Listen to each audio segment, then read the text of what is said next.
En Suisse, la loi fédérale du 20 décembre 2024 sur la preuve d'identité électronique et les autres preuves électroniques, en abrégé loi sur l'identité électronique, suscite une certaine résistance. Le jeune mouvement citoyen pour la liberté, la souveraineté et les droits fondamentaux MASFOL a été le premier à saisir immédiatement le moyen du référendum pour que la loi sur l'EID soit soumise à un vote populaire. D'autres mouvements se sont joints à eux et soutiennent le référendum.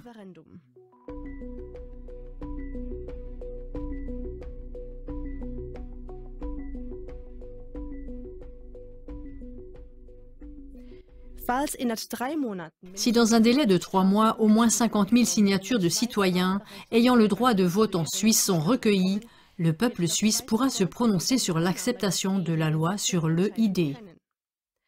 Vous trouverez des feuilles de signature à télécharger dans le cadre bleu sous cette émission.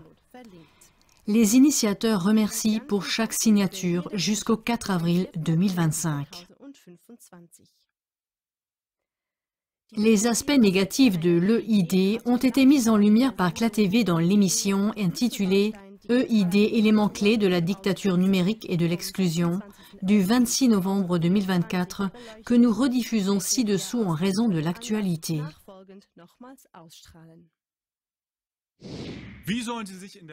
Comment s'identifier dans le monde numérique virtuel? Pour prouver votre propre identité, vous avez besoin de la carte d'identité EID. Le Parlement suisse reste lui aussi convaincu de cette nécessité d'une ID. À partir de 2026, l'EID devrait être disponible gratuitement en ligne et dans les bureaux des passeports. Elle serait comparable à la carte d'identité ou au passeport dans le monde physique. Pour l'instant, l'EID ne remplacera toutefois pas encore les deux documents. Bien qu'une version préliminaire de la loi sur l'EID ait été clairement rejetée par le peuple suisse lors de la votation du 7 mars 2021, 64,4%. La Berne fédérale propose une nouvelle édition de la loi sur l'EID. Cette ambition doit maintenant aboutir, bien que de nombreux problèmes de sécurité restent encore à résoudre. L'EID répond officiellement aux normes les plus élevées en matière de sécurité et de protection des données, promettons. La protection des données serait garantie par le fait que ce sont les utilisateurs et non l'État ou des tiers qui gèrent eux-mêmes leurs données et les conservent sur leur téléphone portable. La propagande ne promet que des avantages de l'EID. Elle est plus qu'une simple carte d'identité numérique. Elle doit également permettre de classer ou d'associer d'autres pièces d'identité, certificats, actes, permis de conduire et tickets de toutes sortes. Elle servirait de base d'identification lors de l'obtention de documents et de services officiels, ainsi que de biens et de services privés. Qui encourage l'introduction de l'EID? Des projets internationaux tels que Digital Identity 2020, en abrégé ID 2020, la stratégie numérique de l'UE, le Pacte for the Future et les 17 objectifs de durabilité de l'ONU ainsi que ID 4D de la Banque mondiale encouragent la numérisation. Par exemple, l'organisation ID 2020, basée à New York, travaille à la création d'une identité numérique transnationale où toutes les informations sur chaque individu seraient rassemblées. Diplôme, preuve de vaccination, état des finances, comptes de réseaux comme Twitter ou Facebook, jusqu'aux données produites par le smartphone. Parmi les soutiens d'ID 2020 figurent Microsoft, l'Alliance Gavi pour les vaccins, la Fondation Rockefeller et l'International Rescue Committee.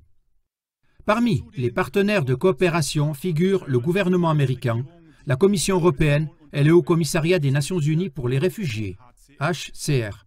Quels sont toutefois les risques potentiels d'une EID? Elle conduit surtout à des saisies et à des enregistrements massifs de données biométriques. Il n'y a pas de sécurité absolue sur leur accès. Certains spécialistes en informatique sont convaincus que la sécurité absolue des données est une illusion.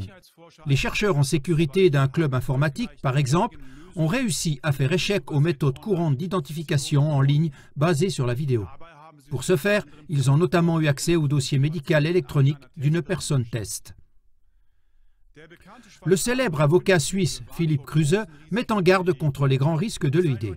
Ce n'est qu'une question de temps avant que des tiers non autorisés n'accèdent aux données biométriques, a-t-il ajouté. Les grandes entreprises pourraient obtenir des dérogations légales par la voie politique afin d'avoir accès aux données d'identification électronique de leurs clients. Des démarches concrètes seraient déjà en cours pour l'utilisation des données biométriques. Les aéroports et les compagnies aériennes souhaitaient utiliser la reconnaissance faciale pour accélérer les procédures. La conférence des directeurs cantonaux de justice et police voulait ainsi surveiller les supporters de sport. Le service de renseignement et diverses polices cantonales utilisent déjà des logiciels de reconnaissance faciale sans base légale. Les utilisateurs ne sont pas protégés contre le pouvoir de marché des grands groupes. La loi EID permet une technologie de base qui, combinée aux développements internationaux en cours, constitue une menace considérable pour les droits fondamentaux. L'EID, élément central des systèmes numériques? Très concrètement, il existe un risque que l'EID devienne l'élément clé central permettant de relier entre eux une multitude de systèmes numériques.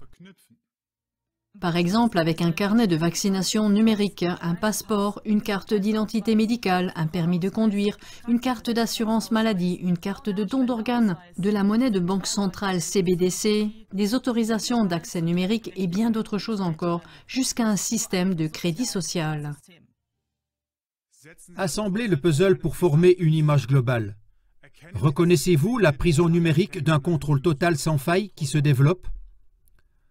Comme CLA-TV l'a déjà documenté dans de nombreuses émissions, un réseau de contrôle global est en train de se mettre en place, qui intervient profondément dans la vie de chaque individu. Ainsi, malgré les mesures de sécurité étant promises, le risque reste grand que l'EID devienne un outil supplémentaire de surveillance étatique et d'exploitation commerciale des données personnelles, jusqu'à devenir un système de crédit social à l'image de la Chine. Et pas seulement cela. Soyons clairs, l'élite au pouvoir du complexe numérico-financier n'a pas pour seul objectif le contrôle total. Celui qui ne suit pas sa volonté doit pouvoir être privé des libertés fondamentales les plus essentielles. Si vous n'êtes pas utile à l'élite dirigeante, vous pouvez facilement être éliminé de la vie publique. Nous vivons déjà à une époque où la protection des données et la liberté individuelle sont de plus en plus mises à mal. Il est vital que nous puissions voir les coulisses de ces technologies insidieuses. L'EID se révèle également être un loup déguisé en agneau. Gardez cette porte d'entrée fermée. Mettez-vous en réseau avec des personnes éprises de vérité et de liberté. Informez autour de vous en diffusant cette émission.